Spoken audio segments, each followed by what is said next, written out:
Yeah, this is got Bang Bang Well. Good morning. Pink shirt, like the pink shirt. Ah, yes, I feel good this morning. Just come back from a little run, or not a little run, actually, the same walk and run. But I'm getting good. I'm taking the dogs out every day. I'm running with the dogs as well, you know. I'm doing good. I feel really, really fit. And in a minute, I want to challenge someone to a fight. Might take 6, 7 weeks, but I want to challenge someone, yeah. I think you got a rough idea it could be, but let's go for it anyway. Anyway, just a little feeling about this morning. I was thinking. Last night I was talking to a pal of mine and we went for a bit of dinner and I was talking about, do you think that me being sexually abused as a child, as a young kid, that it might have changed my life to make me the violent person that I am, or was, yeah, make me a bit of an enforcer, working with big companies? Do you think that it might that's changed my life? What sort of life would I have had? Do you know what I mean? And then I sort of I'll go back to when I was training. I was training down at a place called Priory Youth Centre as a kid,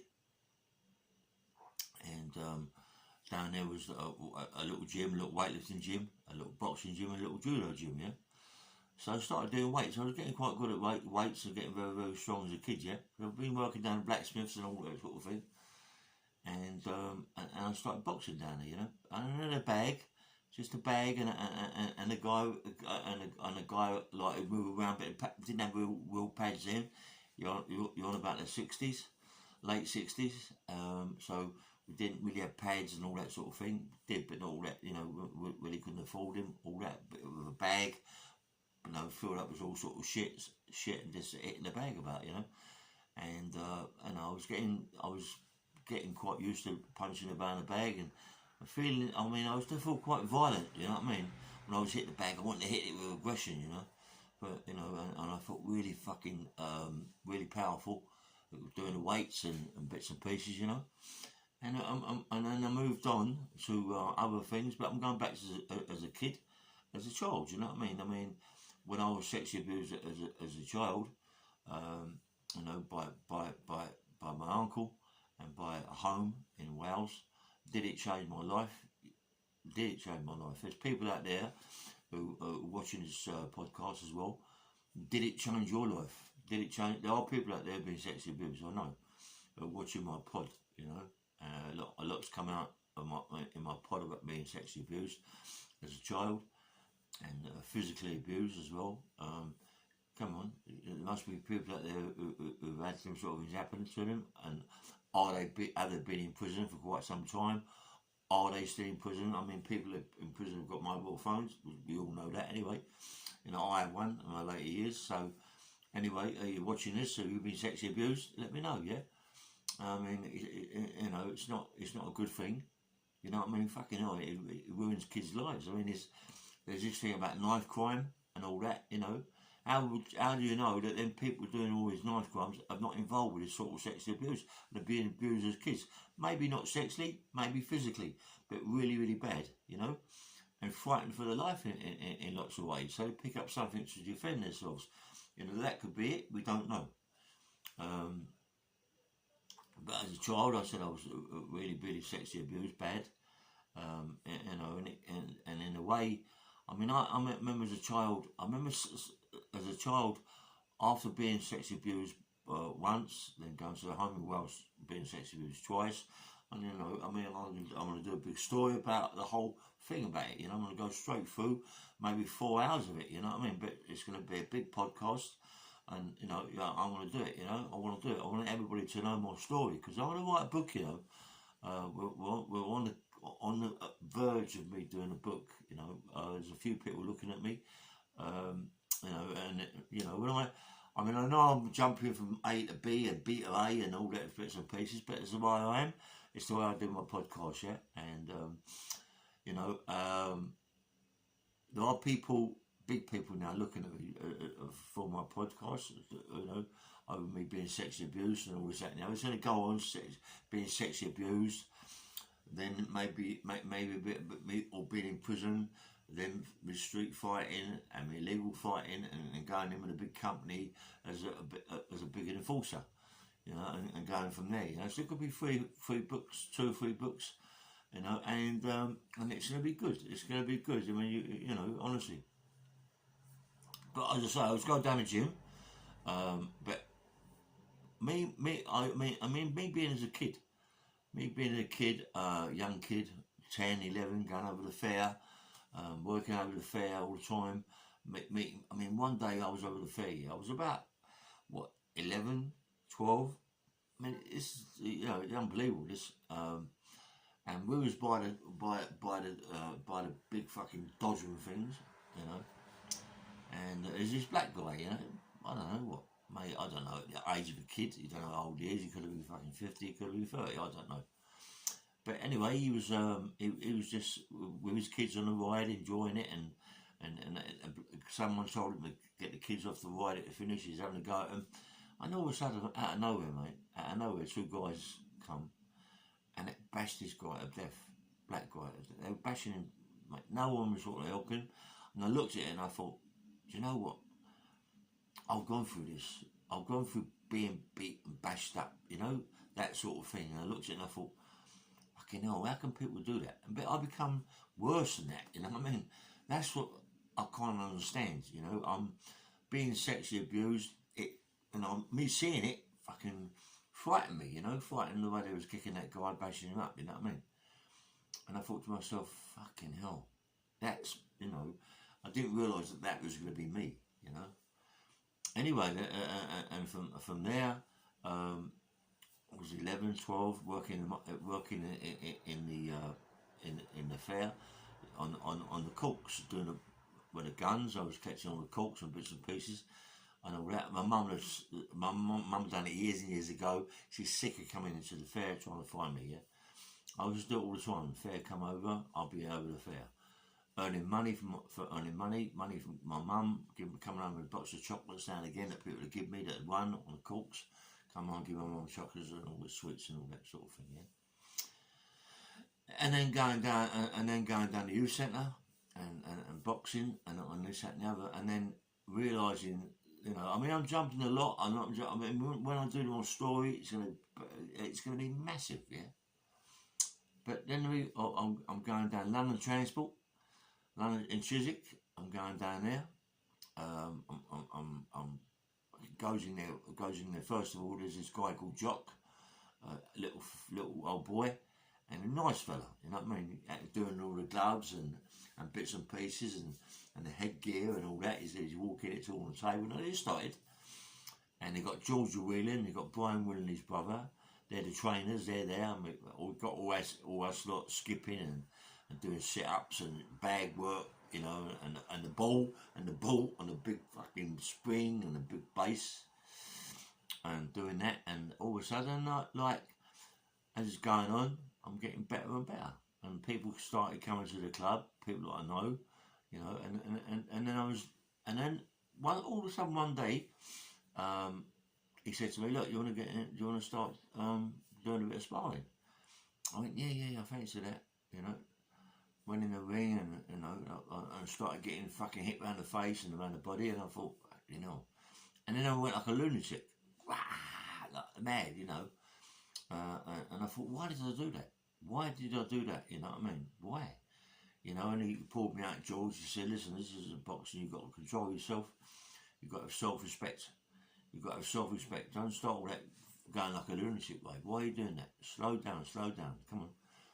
And then he picked me up in the morning sometimes. George take me over to Country Park running. I miss that so much in my life. But I just quit it going through things, yeah? Anyway, and all of a sudden, he said to me, "What? Come on, let's get in the ring." He got in the ring and we started moving about me. And there was this black guy there called Guy. You know, I'm not joking, mate. This guy was knocking everybody out. He was one of the top ones in our club. And a guy called Jeff Tresham. Anybody know him? Light skinned kid, worked for Firestones. Good fighter, mate. Good, very good, very sharp, very fast, welterweight, very good, you know what I mean? And then now my mate Leslie McIntyre, I missed him out, but he's always with me, Leslie. Leslie beat down the ring, getting me Leslie. Leslie had a style, hold his hands like that, right? And this guy, Leslie McIntyre, was a welterweight. He turned pro, but as an amateur, me and him used to go down the gym all the time. Me and him used to train over Gunsbury Park all the time. Listen, I'm just jumping a lot, yeah. Me and him over Gunsbury Park, yeah, we used to train like you'd never believe. We had big bits of wood on our back, yeah, like half a logs and jumping, bunny hops and things like that, and you know, burpees and leg thrusts and alternate leg thrusts and doing press ups and pull ups, you know, burpees. We was doing so much, you know what I mean? As running, stopping, burpees, leg thrusts, alternate leg thrusts, I was doing so much, you know what I mean? And we was getting really, really fit. And Leslie's down the gym with me, we're fighting down the gym. Because I'm now about, 13 stone, 12 and a half, 13 stone, Leslie's welterweight. And I would get in the ring with him and Leslie punched me all around again. But if I caught Leslie, it'd be a different kettle of fish. But he punched me and he could fucking bang Les. He could bang, he was knocking him over. And we was getting really, really fit. We'd run miles. I'd run down to his house from Acton to Shepherd's Bush. And then we'd go around Gunsbury Park and train. And then he'd run from Shepherd's Bush to my house and we'd go around Gunsbury Park and train. But we should do it like 4 times, 5 times a week. Weekends we'd really work hard. As I said, we'd really train, me and Leslie. And we're down London Transport. We're doing lots and lots of fun. And all of a sudden, one day I got in the ring with Guy, the black guy, the heavyweight. Fucking hell, mate. I didn't realise how different it was, yeah, to get in with someone that could really, really fucking bang, yeah. And he was like, and he just pulled me around and he was just pulling me onto his left hand, left, right. And he was just pulling me in all the time, teaching me a lot. He wasn't really, how can I say, there to knock me out, even though he could have done. And headgear and all that, he was just moving me about, bang, bang, bang, you know. And he got better and better. So, as I say, I'm moving along. Me and Leslie really started training, and now it was time for me to start fighting, doing my fights. I was winning lots of fights. I was losing some as well. We don't always go out there and win. Everybody goes out there and, I won this, I won it. You don't listen. We all go out and lose fights. That's part of it. That's part of being an amateur. You know, part of being an amateur. You don't win every fight. You know, you lose. You get better and better and better. And I was meeting some good fighters, some good fighters. And a lot of times it was, you know, 50-50, and it'd come my way, and sometimes it'd go their way, but you was always learning, you know. And me and Leslie started really fucking training hard, and from there, as a good amateur, I was coming right up in the top class. Then I met a geezer called Fowl McGew, which I told you about, this gypsy fella. Big Fowl, massive guy, and can really bang. Southpaw, woof, good fighter. And I was training with Fowl, you know, and I was hurting Fowl. You know what I mean? Even though he was hurting me, I was hurting Fowl. And then we go down the pro gym. And there's so much to my story that I've missed out jumps. I want to jump it quickly because I'm doing a quick podcast this morning, because I want to do a live podcast in the next couple of 3 days. If anybody interested, I want to do a live podcast, a big live one, yeah. And then I'm going to be with Fish one day and do a live podcast, so I can talk to you people, yeah. You know the score. You put a little bit of cash and we have a chat. You know, come on, it can be anything. Just put it in for us, because we're keeping out of prison. Fish is keeping out of prison. I'm keeping out of prison. I'm an IPP. I've been out 9 years now. Fish has been out 6 years, and I want to stay out. You know, so I know I'm jumping things, but this is what it's about. Alive, people will talk to us, put a bit of money in. You know, like, it helps us all out. You know. Anyway, so I'm fighting. We're going to do this live very soon. Hopefully, maybe this week, maybe the end of the week, but we're going to do it. Yeah. So anybody who wants to listen to it, let me know, and we'll be on it, yeah. So anyway, I'm training. I'm with Leslie. Me and Leslie are going down the pro gym. Farrell McHugh, he comes down the pro gym with me. Havenstock Hill, know a lot. Me and Fowl were fighting training all the time. But it's funny, Fowl, he's fucking big, and he can't go the distance with me, because I mean, he's banging me really hard, I'm banging him really hard, and I'm always going downstairs and giving him plenty of hooks around the body, and he's blowing out. So he's falling on the floor and kicking him out of the ring. You know what I mean? I'm kidding. Fowler's a fucking funny geezer. The geezer's now in a terrible way. He's diabetic. I mean, he's gone from 30, 40 stone, 35 stone down to about 8 stone, 9 stone. And it's a shame I've not seen him. I heard about it. And Fowler, mate, I want you to get better. I want you to get stronger, mate. And you're a good fighter. And you're a nice guy, yeah? I used to see him lift up fucking tyre. You've got a big tyre company. People might know him, Fowler McGill. Big tyre company. He can pick up tyres for 300 weight. Boss, pick him up, throw him in a lorry. Fucking powerful. I worked with him one day. I know, come on, let me tell you what's going on, and I'm jumping things. I used to work with him one day, and he put me on with his tyres and a sledgehammer and this metal thing to get the tyres out, mate. He left me there. He said, right, Bob, crack on. There's about fucking loads of rules. I cracked on, mate. I was so fit, you know what I mean? So fit, so strong. And I smashed these to pieces. He come back, and the guy that run the yard, he went, fucking hell. I've never seen a guy like this work. This geezer's unbelievable, powerful as anything. It's me. But I am, you know what I mean? I was going, well done, mate. Fucking this, that, now, give me a few bob. I was well pleased, you know what I mean? And then I was back down the gym, and me and Fowler was doing plenty of sparring and plenty of. He was a very good fighter, Fowler. He was open class. He could fight anywhere, anybody. I was intermediate, so anyway, I'm going to be open class later on. And we start going down the pro gyms, Averstock Hill, and I was down there with Georgia Whelan. Bobby Neal, as I told you, is Pat McCann's manager. He's trying to get hold of me big time. He wants to get hold of me big time, Pat McCann. Bobby Neal, he wants me to turn pro. I'm a good amateur. I'm knocking out lots of fighters. I am losing some, but I ain't losing many. I'm holding my own, and I'm fucking good fighters, mate. You know what I mean? I ain't worried about who I fight. George Willie, my trainer, manager, he's sort of like mollycoddling me a bit, but I want to go forward. I want to fight, And as I said to you before, as a kid, as a child, being sexually abused, molested, is this what happened to my life? Is this what happened to was my life set to be a fighter? Was my life set to be a boxer? Was my life set to be an armed robber? Was it an enforcer? Was that my life set for that? Or was it the sexually abused as a child made it like it is? Like yesterday, yeah? You know what I mean? It did it, I mean, all the fighting I'd done, all the boxing I'd done, did I,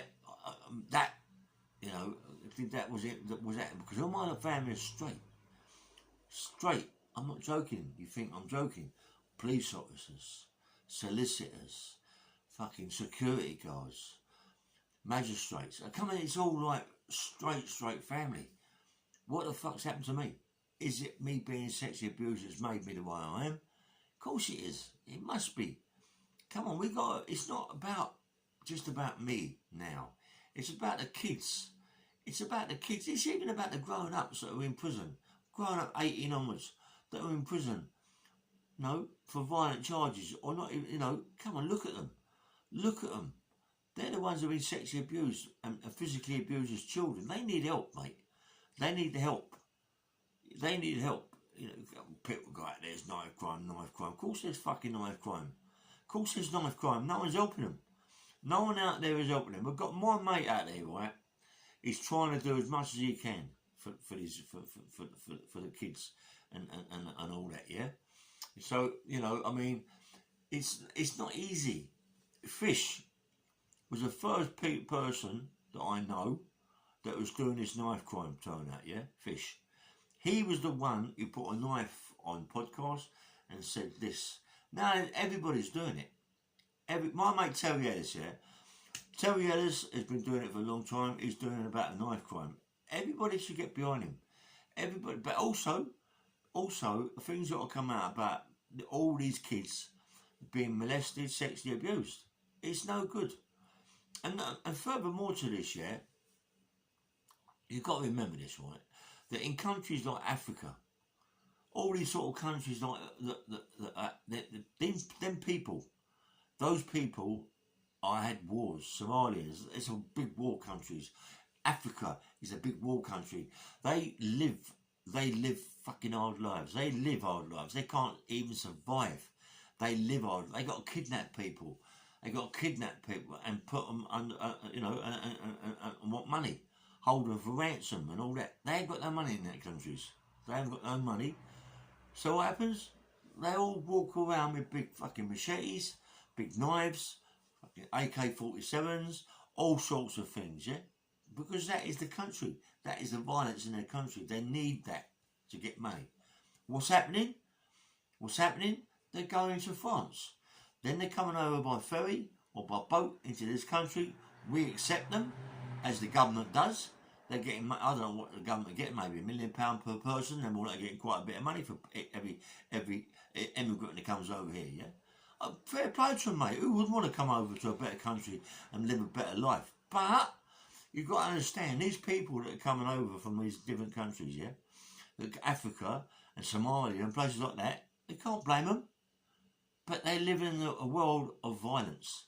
It's the same as what I'm trying to tell you is about what happens to people like us. They live in the world of violence. So when they come over by the ferry, they come over to this country, they're put in a deportation centre wherever they're put. They're let on the street. What's the first thing they're going to do? They're looking for fucking knives.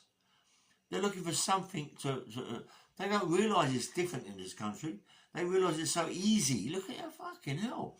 People, they get to know people walking around with handguns. We're going to get them. This is what's happening. They're coming over from countries that are war countries. They're coming to this country. They're getting guns. They're getting knives. They're stabbing people. And the only way to stop it, the only way to stop this fucking knife crime is deportation. If you're caught with a knife, black, white, pink, mauve, whatever colour you fucking are, fuck off. Kick them out of this country, put them in another country. Put them somewhere, put them somewhere else. Years ago, I know it's a bit barbaric, yeah, but years ago, what did they do? They sent them to Australia, to prisons in Australia. It's got to be something's got to be done. You've got to do something. There's no point in putting them in. Slap them on the wrist. Oh, you're an illegal immigrant. We'll let you off. Pum, pum, pum. But they're all doing it. They're all picking up knives. They're picking up this. They're picking up drugs. If you notice in this country, drugs and all these things got worse since all this has happened. Come on. We've got to all stick together. Terry Ellis, mate. I like Terry Ellis, yeah. Terry Ellis is a power mine, yeah. Terry Ellis. Check him out. Check him out on Facebook. Check him out. This guy is trying to do a knife crime thing, yeah, to help kids out. But I don't think he's really into this thing about kids being molested as young kids and it fucked their life up. And all these people coming over from the deportation, war countries, are picking up knives, picking up guns, and just ruining this whole country. This is what's going to happen. It's going to get worse and worse and worse and worse and worse. The government ain't bothered. They're getting £1 million more per person. They don't care. Money's more important to them than life. Money's more important to them than life. Let me tell you something, right? Let me tell you about prison. You can nick £1 million and get 20 years. You can kill 10 people, sexually abuse kids, everything, and get 5 years. But as soon as you can't take money from the government, the government is all about, you can damn take our money, and then they put you on a big confiscation of they nick all your money. They're not bothered really about the violence. They don't care about this. Money's more important to them. Money's more important to them. The worst thing that the government don't realise what could happen, these people that are coming over from this country, from different parts of the world, in the war zone countries, what will happen when they live next door to them? When they fucking start living next door to government politicians and all them people, then it's going to change. Then they're going to prove themselves. Then they're going to go, oh, they've got to go back to their country, this, that, and the other. It's too late. You've got to start doing it now, mate. You've got to start doing it now. If you're nicked for a crime like that, you've got to be deported, mate. You've got to go back to your country. Not let them out back in the streets and stab another 4 or 5 people. Come on, get it together. Get it together. It's got to be done. Anyway, let's go back to my fighting box. I've got that to say that. And anyway, I'm down at Pro Gyms. We're training down there. I'm getting really, really good at what I'm doing. Leslie's with me. Leslie's training. Leslie goes to the Wellington Highgate. He's with Georgie Francis and Mickey Duff and all that game. He turns pro with him. I then go down to the Wellington Highgate. I'm sparring with some good fighters down there, mate, honestly. I'm fighting some good fighters. And they get in the ring, and I'm fucking holding my own and knocking a few over. Not knocking them out, if you're sparring with them, I can bang. And then I can fall. You've got Georgie Francis, you've got Mickey Duff, come to my house for me to turn pro, to get things, talk to my mum and dad, and talk to them about what's going to happen to my life. What happens to me, what's more important to me? Pussy. A young bird, get involved with a young bird, stay around her auntie's house and stay around there and miss my appointment. I go back a couple of days, right, and then I think I'm too embarrassed to go back down the gym and show my face because I've let everybody down. So I've missed that opportunity to turn professional, and I believed that I'd be really, really good because I was like, thereabouts the white hope of, as I might not have been world champion, but British champion, maybe European champion, yes, yeah. I was a good fighter, I could bang. That's the most important part. You can bang, you can take a punch. And I want to do, we're in it. So me and Leslie being the person that he is, I get with Leslie, we go out, start earning money. More money is so important to us, we ain't getting no money. There's not many people in boxing who have got sponsors. I only know one, John O'Gardner, heavyweight. He had sponsors down at the Noble Art Aberstock Hill. He had good sponsors. He was getting wages. He didn't have to go. He was up and coming, going forward. He didn't have to. People didn't really know us. As I say, John O'Gardner, he had sponsors behind him, and he didn't have to go to work. And I think like we did, we had no money. He was getting looked after. That's what boxing is all about. He got good sponsorship. He was in the right area at the right time, the right people at the right time, and they got sponsorship. So he got looked after. And John O'Gardner come up to be a good heavyweight, yeah? He fought everybody, never turned anybody. I ain't going to fight him. He fought anybody, John O'Gardner. Good fighter, good fit man, 100% fit. Respect to him. I love John. Hey, mate. Anyway, and so we're at the Wellington Highgate, me and Leslie, and as I say, they come to my house. I didn't turn up. So Leslie now has turned pro. Leslie's not getting much money, he ain't getting many fights. At that time, we weren't getting much money. I think it was 300 or 400 quid a fight, 400 quid a fight. He wasn't happy with that. Me and Leslie go out every day. Believe me, Leslie was good at what he did, and we was earning good money. And it started from there. I started saying, well, fucking hell, this is nice. I like this, I'm only a kid, and we're going to earn money here. And also, we've already done lots of things as a kid, shops and all that. Me and Leslie done a little bit of this, snatched a little bit of money, went to the post office, snatched money there, done that. So we know the score, but I wasn't getting it regular. With Leslie, I'm getting it regular. Now me and Leslie are starting to become a bit of a force. You're going down the clubs, fighting. Wasn't fighting no one. I get a job in the foot market. Leslie isn't allowed in the foot market because he's black, but I ain't allowing that. Fuck that. He's my pal. What's the fucking difference? Pink, blue, but what's the difference? He can work better than anybody else, so he gets a job with me in the market. He's in the market with me and Leslie start going out, thieving, and it ain't going to be long before I'm going to get nicked. But Leslie goes his way, I go my way. We're still going down all the clubs, the Boathouse, Cheeky Pete's, Barbarella's, all these big clubs. We're going down there fighting 24/7. We're always fighting, because that was their game. I know, you know what? And I look back on it, yeah. You've got to remember, Leslie, as a kid, he was getting really physically abused by his mum. She was a very, very beautiful woman, mate. Beautiful woman. I think she was Guyana. Very, very hard woman, mate. She used to bite Leslie's ears. I remember as a kid, the old man, fucking good fight, the old man. The old man used to take us in the garden on a bag. He used to fill the bag up with bricks and put sand in there. We used to learn to punch the bag. As kids, I'm on about kids. And I remember Leslie, I know I'm going back and forwards, back, what I do. I remember Leslie as a kid, yeah, Leslie was a fucker, mate. Leslie was, he was a man, he just liked earning money. I liked training money, he disappeared one day, and next thing you know, knock on my window and I'm back garden, I was sleeping downstairs, it's Leslie. Oh, what's that, mate? He went, just escaped from Borstal. Oh, what? He said, I've just escaped from Borstal, that's him. So he come in anyway, he's coming, I've tried to hide him. My mum's come in the bedroom one morning, found him asleep. And anyway, my mum was all right about it. Leslie, we were growing up as kids, mum didn't know what Leslie was about. Leslie just said, oh, he can't go home, he's having rows with mum. And my mum said, okay, you can stay a couple of days, right, he stayed. But in the end, Leslie had to go. He had to go, and he got captured, and he got put back in Borstal. And that's what starts my Borstal. As I say, I've got a Portland Borstal. Someone's got a couple of guys asking me about Portland, mate. Listen, I've had so many fucking punches to the head, I can't really remember too much. But all I know is we used to run up and downstairs, go crazy things. And anyway, and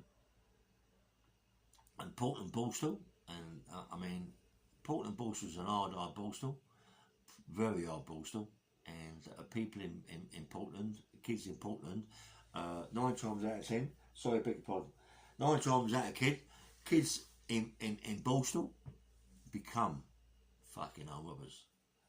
Good arm robbers, because it's a military thing.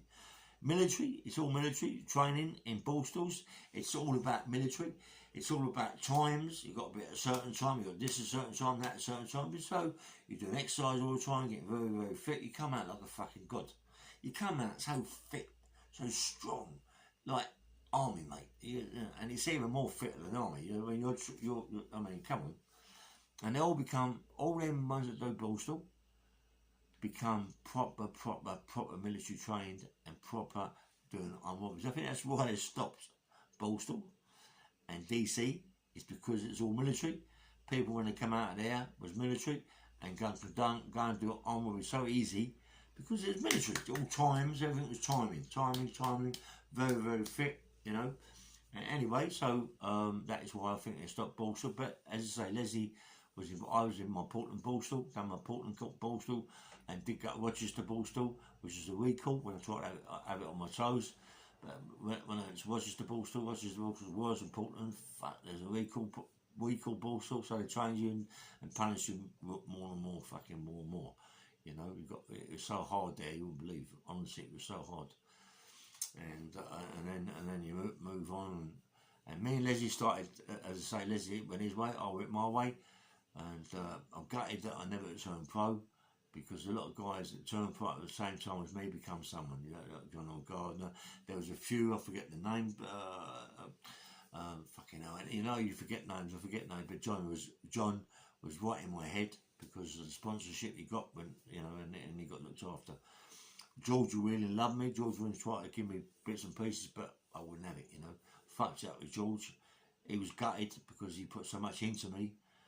I mean, there's a lot of people loved me for what I was, and I was a fighter, and this has happened to my life, and then all of a sudden, things happening. All this, I believe, is all down to me being sexually abused as a kid. All this is me as being sexually abused twice as a child, really, really bad.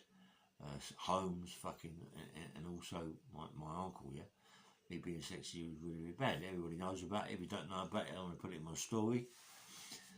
You know, and that's what happened to my life, and it really ruined my life in a way. As I say, all my brothers and sisters are all straight. What did I do? All these anyway. So I now must go in prison for a silly offence. But them silly offences become big offences. You go in prison. A guy told me about Ashford Remand Prison. Forget his name now. It's on one of my podcasts, one of my comments. He said, "Ray, I'm the guy who done Trooper across the fucking legs. I think it's Cooper across the leg of the tray. He's the one who smashed the PCI over the chair with a fucking metal tray. He's the one that done it. He told me about it. I went, well done, mate. You know what I mean? He's the one that bashed the screw up that fucking took the piss. Used to hurt us kids in Ashery Mine, get bunny hops everywhere. It's a bully. But as it is, bullies have always got to be punished for what they do. It always goes on in life. It's just karma. They get it back. Same as me, karma. I've got it back. Come out, big confiscation orders, lose everything. I'm in a one-bedroom fucking flat. Don't get no money. This is life. I'm doing a podcast telling everybody about my life. I want to get books going so I can better my life rather than be a fucking thug. I don't want to be a thug no more. I just want to be a normal person and write books, yeah, and tell everybody about my life. Everybody goes maybe on this podcast, you know, love the fact that you're violent, love the fact that you're this, love the fact you're that, yeah. But people have got to realise, yeah, that not only am I telling you about my enforcement work, me being a violent man, being a fighter, being a bruiser, hurting people, or whatever I've done, yeah, in my life, yeah. But I'm trying to, when you do these podcasts, you're not only telling a story, but you're also telling children out there, kids out there, and men out there, that what can happen to your life. What can happen to your life doing what you're doing. We're all sitting in there going, oh, fuck him, he's a wanker. I'm just going to go out today and do this and do that and go and get myself fucking 10 kilo of coke and fucking this, that and the other and plenty of money. Sweet. I hope you fucking get away with it, yeah? But 9 times out of 10 we don't, mate. You know, we don't. We get put away for a long time of our life. Maybe in 10, 15, 20 years time we'll be doing the exact same thing as me, a podcast, telling kids not to do it. I'm telling kids not to do it because it fucks your life up, yeah? This is what happens. Listen, maybe there's one out of 1 million people that get better with their life, yeah? Get on and do their life. I used to work with a kid years ago, right, called Danny Williams. Danny Williams, me and him fell out over something stupid, but he's my pal, done something that fucking shouldn't have done. His wife wanted to kill me, he wanted to kill me. Shouldn't have gone with his daughter, which I did, and it fucked everything up, yeah. But Danny done Portland Borstal. He done Portland Borstal well before me, with a guy called Richie Allen. Richie Allen, very fucking old man, Richie Allen, mate, good fucking box, mate, Richie, and really on the pavement. He done a guy called Mickey Burke, who was a bully. Anyway, let's talk about Danny. Danny done Portland Borstal. You know, Danny could have a right fight. He wasn't fighting no one. He could have a fight. He had got four brothers, I think it's 4. He's got Tony, John, Arthur, and there's Danny. So there's 3 brothers, 3 other brothers, and he got I think he's got, I'm not quite sure he's got a sister, I'm not quite sure, but anyway. But Danny, I was with Danny working. I worked for a company called Octopus Production. Bob Coleman, he was the one who done the fighting with me. Hillman Promotions, Acton Town Hall. I don't know if anybody's checked it out yet. I'm trying to find out about this Hillman Promotions, Acton Town Hall. Going to the archives, show you about my fights. Me having fights in Acton Town Hall. Hopefully I can get the videos. Hopefully I can get pictures to show people about it, yeah. But anyway, let me talk about Danny. Danny used to work for Bob Coleman. I used to work for Bob as well. And I used to do all the scenery sets for films and bits and pieces. And for for shows, and for and them sort of things. Anyway, Danny, I decided to leave that part of the company and go into the building side with Danny. Yeah, Danny was the foreman. Danny was an old bastard. Danny used to earn lots of money doing that, driving vans around to all the houses. We was doing lots of conversion work, and anyway, I was like me, Gary Jake, and there's a few of us. Richie McNeil, these 2 have died from a thing called fucking cancer and a thing called what's it called? Asbestosis. I worked with him. I worked with him for a year in Southall Gasworks. They died of asbestosis and cancer.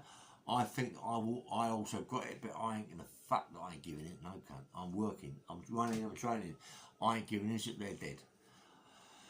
They were very, very fit people. I've seen Richard McNeil was press up, sit ups all every day. He lived in the Isle of Wight, not in the Isle of Wight, Newquay. you know, and had a good life down there. Just Gary was a good friend of mine, Gary Jakeman, and could have it, Gary. Me and Gary was kids, could fight. And anyway, let's forget about that. Let's go back a little bit further. Me and as a guy, when I was fighting as a pro, as an amateur, I was going down the club and train down there, private youth centre. And one day I had a bit of trouble with a guy called Nicky Smith. Nicky come down at him because he had a bottle. I bashed him up, knocked him out, he fucked off. I've never in my life met a guy like Nicky Smith. Never. If he's watching me now, I don't know who he is. He's still in prison. He's got a life. Dangerous bastard. Me and him used to fight 24/7 all the time. I'd always knock him out and he'd always come back. It's not fucking... You see dog fights, don't you? Where one beats a dog, runs away, come back for no more. This is what it was like. I'd bash him up, knock him out, walking down the road, he'd come back in because he was a lump of lead. Fucking fall on the floor, get up, knock him out, he'd go away, come back, stab him in the back. And it went on for ages and ages and ages. It was like crazy. And you know, oh, fuck this. I see him, I go, oh, here we go. It'd off again. And we'd be fighting all the time. And we never stopped. He never stopped. Me and Nicky always fighting. And you know, and then and so we moved on. I started my street fighting, illegal fighting. As I say, I got put away. I mean, look, come on, I'm not going to tell you everything. I'm going to tell you bits of my story. I know I'm jumping the gun and lots of things, and you've got to remember that when I went in prison as I was talking about Danny Williams, and the funny thing with Danny was always, me and him were always together, always fighting in pubs. Anybody upset him, anybody upset me, was always fighting. And well, where we used to drink in South Acton, in the Anchor, you got the Crown, you got the Duck. Let me tell you something. Let me tell you this. All these people that think they're fucking big time China potatoes is here, and villains and gangsters, no one would come down to where we had in the Anchor. The Anchor, Bollerbridge Road, Acton, no one would come down there, mate. Or the Duck, or the Crown. Very close knit. Maybe 30 yards, 40 yards, 50 yards, 200 yards between each other, yeah? No one would come down there. Believe me, let me tell you something. North London, good gangsterism, good fraudsters. South East London, good bank robbers, arm robbers. West London, fucking good fighters, mate. West London, good fighters, could fight. So many people come out of West London, mate. Let me care. When I was, no one keep mixing this out, but when I was in the fruit market, I used to come down to a place called Lyons's, yeah? Lyons's was like a tea shop, big tea shop, years ago. And one next to a place called Woolworths. Woolworths was a place like, I don't know, Woolworths was just a shop that sold everything. People must remember this, Woolworths, Lyons's. As a kid, I was going to Lyons's from the fruit market, but a beer, and they would be sitting there, people in Acton, fucking who can have a row, sitting there, going there, buying more drink, coffee, sandwiches and all that. I was getting plenty of money as a fruit market. And I was a chap. I was a big time Charlie Potato, bouncing about because I was in the market with a flat cap and all the bits and pieces. I remember walking across the road one day, and on the other side of the road is a guy that I've seen lots of times. This guy's face, well, you know he was a fighter. He talked like this, huh? Boy, again, all right, boy. This guy was called Alfie Cousins. Alfie Cousins was one of the hardest men that come from Acton. He fought Tommy Farr, the heavyweight, for the title. I'm not quite sure. They said he beat Tommy Farr, but the title was given to Tommy Farr. Listen, he was about 74, 75. Hard man. Knocking out fucking men of 30s, 35s. He was a drinker, got into drinking, as he did. Red face, lots of cuts on his eyes and all that. Hard, because he'd be fighting all the time. Hard fucking man. Alfie Cousins. Mate, and he was 74. And I think to myself, now, look, I'm 70 odd years of age, am I going to be like that? Do you know what I mean? People would look at me and say, yeah, he was to fight his army. And it's funny, as a child, you go, fucking hell, I'm never going to be like that. And yet, you're getting on that way, and you could be like that, you know what I mean? But Alfie Cousins, I respected him as a man. Used to give him money so he could have a drink. And there was another one called Silly Bevin. Silly Bevin was exactly the same. Him and Alfie Cousins was mates, but Silly Bevin was no way as like Alfie Cousins. I remember about these people were 74, 75 when we was kids, and these people would fucking fight, you know, could fight, go in the pub, they always, you know, all right, boy, but all fucking could fight. Yeah, I'm on about Acton, mate, West London, fucking fighters. Then you have a guy called, what's his fucking name? And sorry about this, I just said his name a minute ago, it's gone completely out of my fucking head, you know what I mean? Kit Carew, Irish guy, 5'6", 5'7", wide, fucking wide, mate. This guy used to dig roads. In them days, you didn't have no fucking JCBs. It was all done by hand, digging in buckets, pulling the buckets up. This guy, Kit Carew, Irish guy, listen, let me tell you something. He used to fight anybody. He tipped a fucking glass of beer upside down on the table in the pub. I fight any fucking man in here today, now, right away. Fucking get outside if you want to fight me. That's how he used to talk. That's good accent, wasn't it? I don't want to. And I've been outside pubs in Acton when I see him fight. Let me tell you something. Kit Carew had arms like that. Fucking huge arms. Tiny little arms. Fucking powerful. And he just ran them to pieces, mate. You know what I mean? Him and Alfie Cousins, I was told that Kit Carew was in a pub. Said, oh, you fight any fucking man in this fucking pub? No. They're fucking lovely, you're fucking winkers. Alfie Cousins, being no fighter, said, he wasn't Irish, I just needed done Irish, his accent English. I fight you. Listen, mate, Silly Bear said, no, I'm okay. Leave me alone. I'm okay. Let's forget about it, you know. But because Alfie Cousins, fucking good fighter, mate. Then you had, there was a guy called Wiggy Purdy. I don't know if people remember Wiggy Purdy. He used to do all the oil paintings with a palette knife. He was the first man ever to do a post office van.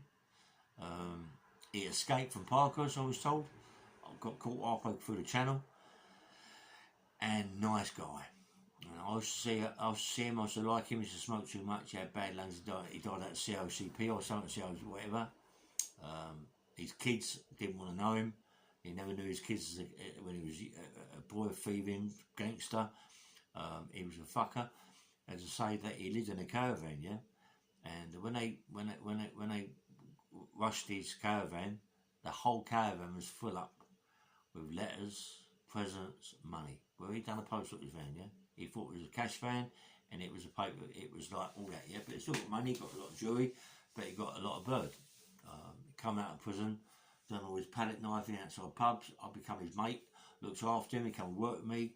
I used to give him good money. He used to run bits and pieces around for me, silver, gold, and all that. He used to run it around for me, yeah. Nice old boy, mate. But he died at COCP, what you call it. His lungs give up.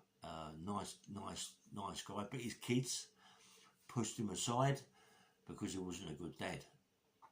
There again, it just goes to show you, I'm the same. I don't see my kids. I don't talk to my kids much. Don't use my grandkids. And it's the same. You know, you go to yourself, fuck me, it's about time now in your life, you say to yourself, I'm going to go and see my kids. You know, and you're thinking, is it too late? You know what I mean? All we want to do, don't forget I've been in prison most of my life, yeah? I haven't been a good dad, I haven't been a good granddad. You know what I mean? And it isn't, you know, people say it's not about money, it's about going to see them. It is about money, it is going to see them. You want to take something to go and see them with, you want to make it up to them, you know? As I said, my boy, my young son Jay, good boxer, my boy. Fucking hell, mate. He had some fights, good fights, mate, and good boxer. Turned pro, good boxer, had 4 or 5 fights, a fighter boxer. Good fighter, mate. Bash up any man, he used to go to the clubs, bash up big men. A good fight, my boy. And what happened? Fucking goes to help his mother out in Scotland, has a car crash, dies 4 or 5 times, still survives. He does a lot of muscle tone. He's maybe 2 inches shorter on one leg and he's in the other. He lost a quarter of his brain, so it affected him. He was in a wheelchair for 10 years. His mother looked after him, changed his nappy like a child. Big man, pooing. Shit, it's not easy. You know, me and Christine have had plenty of rows, but there again, she was a good mother. I don't like her as a person as such, but she's a very good mother to my boy.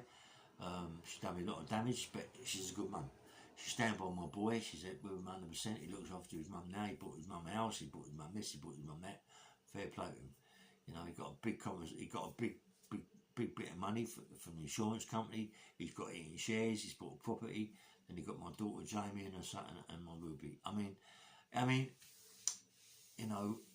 He got, Beaver, my Beaver, I get mixed up, my Beaver, my Ruby, I got always mixed up with their names. But I move on from that again, I go back to, see how I'm leaving my kids out of it, but, you know, I go back to the way I was, and I start going in prison, and I'm meeting people in prison. I've done my ball stool, I didn't do detention, I've done my YP, I'm starting to meet people in my YP, taking their names and addresses when I came out of my YP, moving to a bigger prison, meeting all the train robbers, and all that. I'm going to give it all that, and tell you all these stories later. Listen, it's getting on a bit now. I must have been doing this for 30-40 minutes. So please like and subscribe. I know I haven't said too much about big gangsterism, and a lot of people here don't really like podcasts like this, but I'm going to say thanks very much for listening to my pod. Like and subscribe. I'm going to go on a bit tomorrow. Come on, I want to do a podcast about my life. You know, I'm sick of doing these little bits and pieces. I get mixed up a lot, so I want to do a big thing. Yeah. Anyway, like and subscribe, and don't forget. And good morning, and have a nice day.